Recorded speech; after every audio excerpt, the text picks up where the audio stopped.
All What are right. we going to? All right. We'll go to Kim with the. I have two, right? Am I doing both of them or just the one? Yeah, let's talk about both if you don't mind. Start with Yeah, no, absolutely. under the big top. Under the big top first? Sure, since we're right there. Okay. Let me know when you're ready. Alrighty. All ready? Yeah, let's do it. Okay. Hi, I'm Kim Chase, and I'm from Bay, Ontario, Canada. And I work in acrylics, and I use glazing techniques. So I use layer upon layer upon layer of the same color and different values that enhance the painting. So it kind of works different than just applying opaquely. Mm-hmm. And the glazing is it's kind of what the old masters used to use. And where you want your highlights is where you don't layer as heavily with your glazing. And then as you get deeper into the layers, they become more and more opaque. They never are fully opaque though, because you want the luminosity and the depth to kind of be interpreted with those layers. So that's how I work my acrylics. It takes, some of my paintings can have 40 layers of glazing on it to achieve what I'm looking for. So it's a lot of work.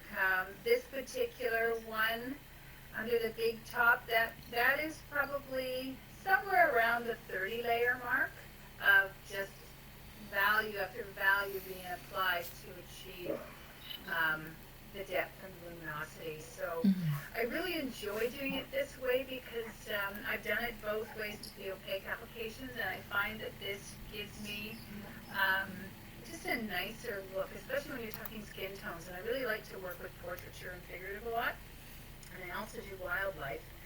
But everything I do kind of relates to nature, or I want to tell a story about something. And in this particular one, it was just basically, I really liked the color and the contrast about the whole image, and how it kind of tells its own story just by looking at it. Kim, do you mind if I ask a question? Yeah, absolutely. So did you take this photograph, or did you? Is this someone you know, or?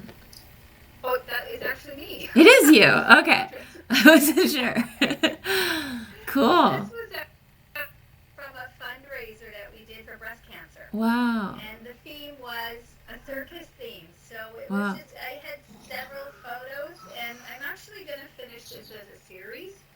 And I'm going to make it a little bit more interesting and quirky. So as I expand on this series, I will add some sort of an element that is definitely circus. It could be something as quirky as an elephant trunk reaching around and tickling my ear, or just something crazy, or a monkey sitting on a shoulder.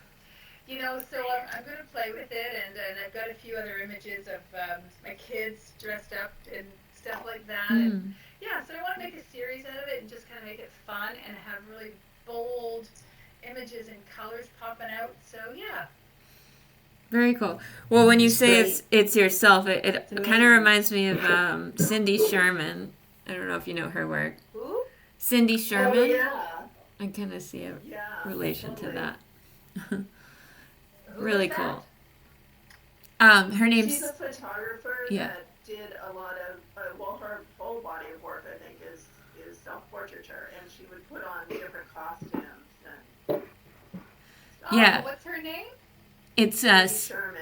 yeah, Cindy Sherman. Sherman. Yeah. Oh, I'm going to Yeah. look her up. Yeah, Okay, awesome. she's fabulous. And I have to Okay, say, very cool.